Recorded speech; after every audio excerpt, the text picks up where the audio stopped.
Coas noites o temporal Cur deixou refachos de ata 175 km por hora que se produciron concretamente no concello coruñés de Cedeira. En Lugo deixou a milleiros de fogares sen luz, incidencias nas estradas e desperfectos de diferente consideración.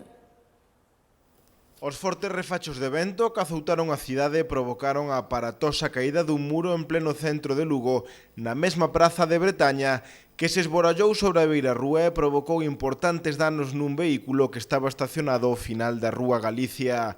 Aínda que o solar no que estaba o citado muro estaba avalado por un peche da construtora propietaria, a caída dos cascotes provocou que tamén se viñesen abaixo os ferros metálicos xusto no lugar no que a Rúa Galicia entronca coa Praza de Bretaña, onde está a sede da Comandancia da Garda Civil de Lugo. Segundo informou a policía local, o muro veuse abaixo ao redor das 4:20 da madrugada, no momento no que ninguén paseaba pola beirarrúa, polo que non houbo que lamentar danos persoais, pero a noite foi movida para os efectivos do Parque de Bombeiros da cidade, que tiveron que intervir na Rúa Montirón, onde un ferro de uralita desprendeuse da fachada lateral dun edificio e caeu sobre un coche que estaba estacionado na vía pública. Tamén interviñeron na fachada lateral do edificio para impedir que seguisen caendo restos de illantes sobre a vía pública. Despois realizaron outras intervencións na Rúa San Roque e na Avenida de Madrid. Por isto, dende o Concello decidiron pechar os dous parques da cidade, o da Milagrosa e o de Rosalía de Castro, e a primeira hora da mañá, traballadores da empresa concesionaria do Servizo de Limpeza Urbaser percorreron a cidade para recolocar as decenas de colectores que o vento tumbou durante a noite. Ademais, dende a Garda Civil informaron que recibiron decenas de avisos pola existencia de obstáculos na calzada, tanto nas vías locais e provinciais como na rede principal, onde árbores caídas dificultaban o paso dos vehículos. No resto da provincia, en Sober, a Delegación Territorial de Educación suspendeu ata vindeiro luns as clases no CEI Virxe do Carme, dado que o vento levantou onte o tellado do centro educativo. Ademais, algunhas parroquias de Vilalba estiveron sen luz boa parte do día, do mesmo xeito que algúns municipios limítrofes como Xermade, Cospeito ou Abadín.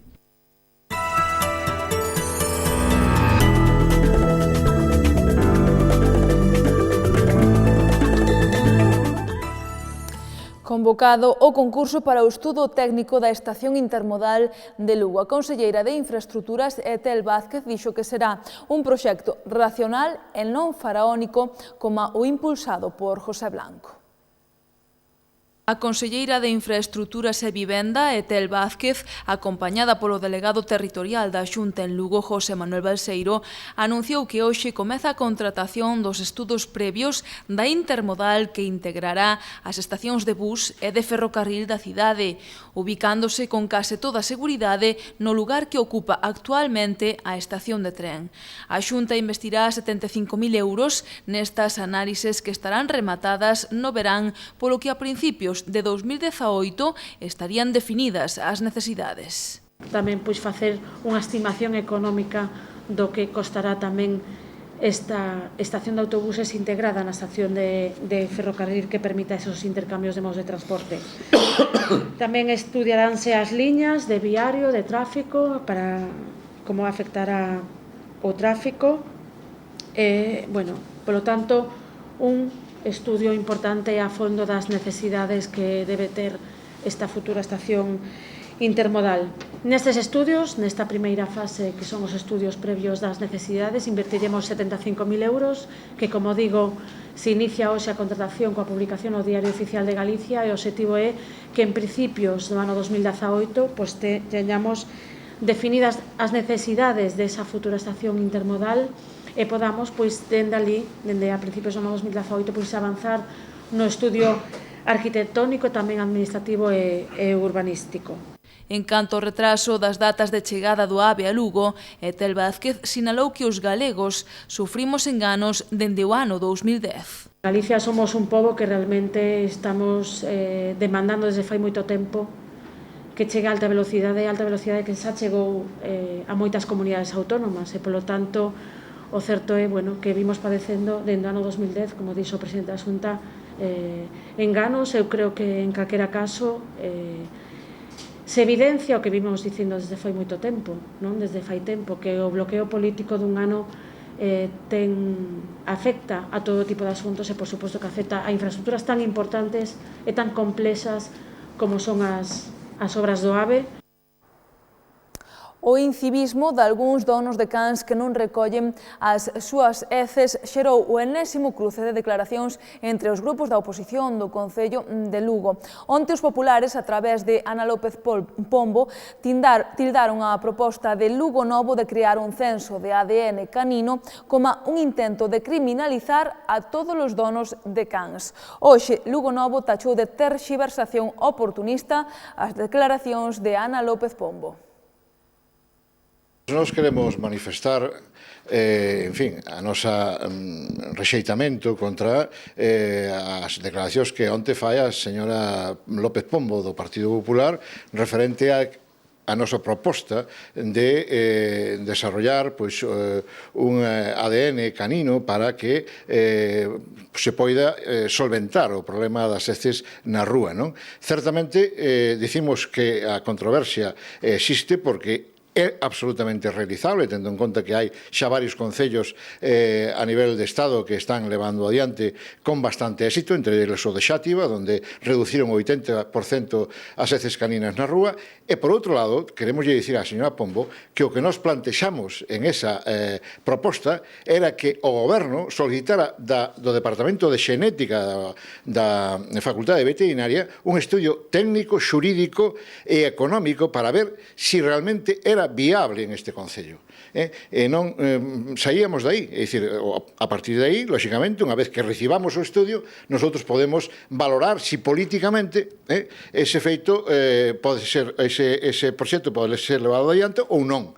Pero o que plantexamos fundamentalmente é pedirlle ao Goberno que solicitara á Facultade de Veterinaria e concretamente ao Departamento de Xenética un estudio técnico, xurídico e económico para ver si era viable este proxecto, nada máis.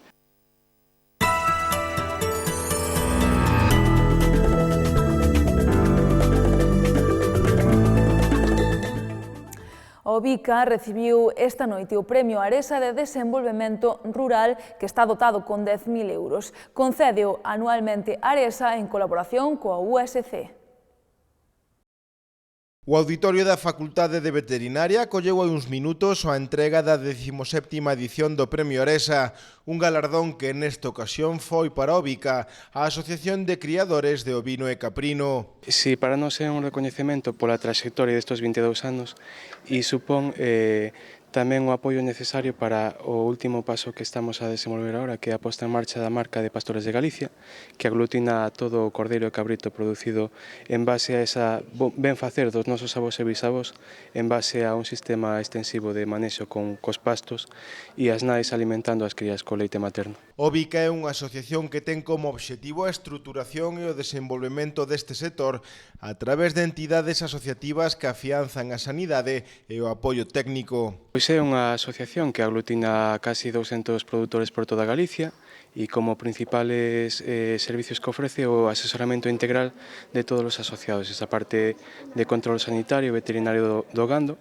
a parte comercializadora para a distribución da canal das carnes e da produción leiteira, transformadora de queixo, e despois tamén ofrecemos servicios de asesoramento de xóvenes e rapaces que se incorporan e temos varios convenios de colaboración coas universidades e as administracións para desenvolver proxectos específicos.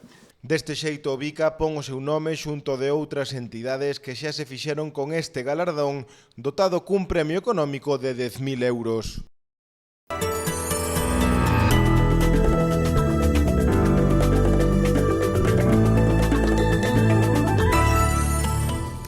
A actividade dos chamados gorrillas remata coa paciencia dos lucenses que teñen que acudir ao Hospital Lucus Augusti. Os aparcacoches que xeralmente piden cartos aos condutores de forma bastante coactiva por axudarlles a aparcar tamén soen ser o foco das miradas cando se produce algún roubo ou incidente nas inmediacións do hospital. Aínda así, a Policía Local só realizou 5 denuncias o ano pasado a gorrillas. A presenza policial no entorno do hospital é escasa casa e o Concello non ten unha ordenanza que proíba a actividade na rúa. No xuízo contra a nai acusada de reter e ocultar os seus fillos para non entregarllos ao pai, un dos nenos que hoxe ten 21 anos, recoñeceu que exaxerou e que o que dixo sobre seu pai era para non irse con el. Así o publica hoxe o xornal El Progreso.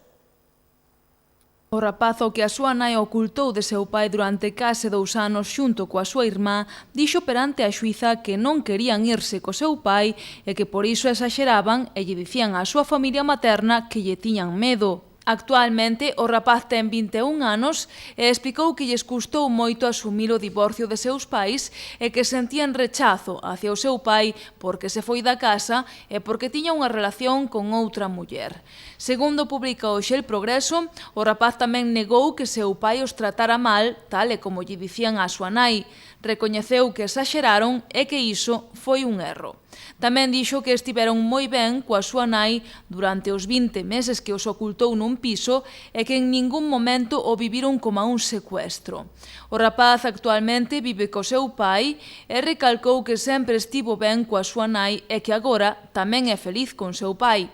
O abogado do pai mantén unha petición de 9 anos de cárcere para cada un dos acusados e o Ministerio Público pide 5 anos para a nai, 6 para os avós e os tíos e 3 para a letrada que representaba a nai naqueles momentos. Os letrados da defensa piden a libre absolución dos acusados ao considerar que a familia creu completamente o que contaban os nenos e intentaron protexelos. Isto foi todo polo de agora, pero voltamos nuns minutos con toda a información deportiva, así que non se a perdan. Boas noites.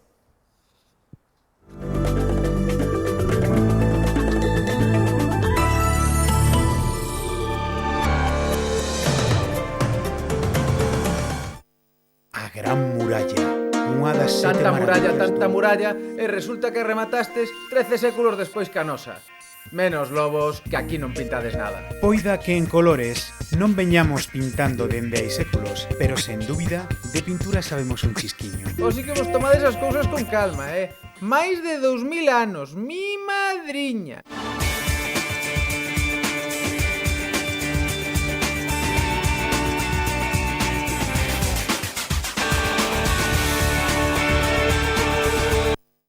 Cafés Candelas Breogán recibe mañá o Lleida, que ten un estilo de xogo moi peculiar e que ademais é do gusto do técnico lucense Nacho Lezcano.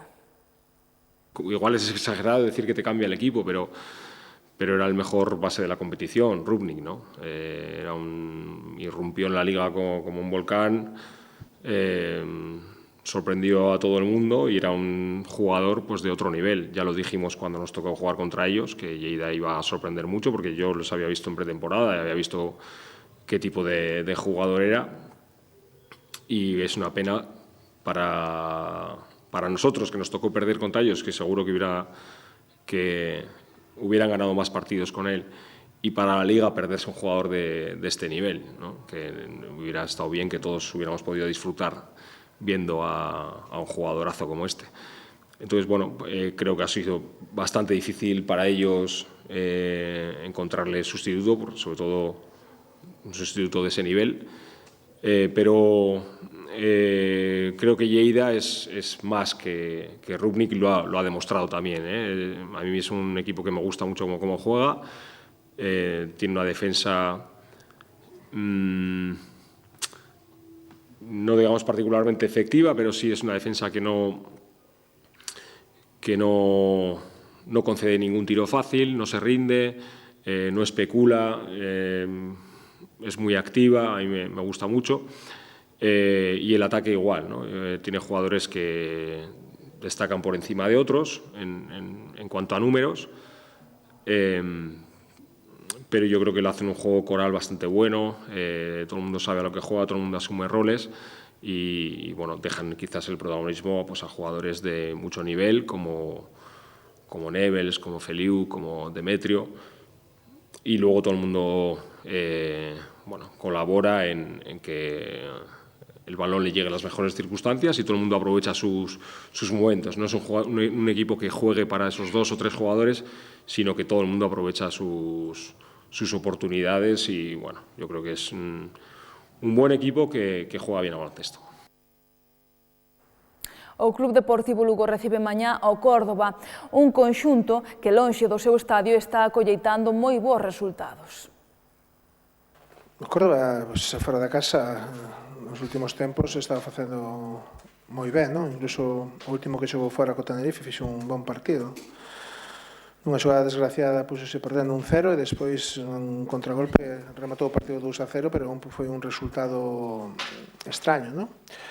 Vamos a enfrentar a un conxunto valiente, co balón, quere xogar en campo propio e acosador tamén, non? Entendo que vai a provocar errores no noso campo con unha presión alta e iso é o que espero, non? Un equipo que fora da casa pois está dando sempre boa imaxe e tamén ten resultados. Bueno, se o equipo rival fai presión alta, a súa defensa tamén estará alta.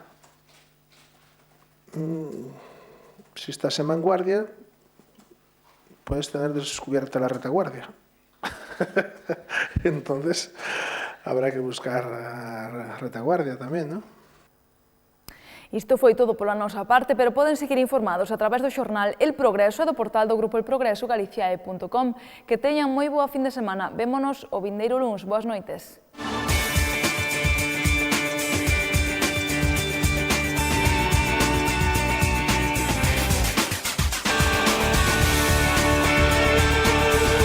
Gran Muralla, unha das sete tanta muralla, e resulta que rematastes 13 séculos despois que a nosa.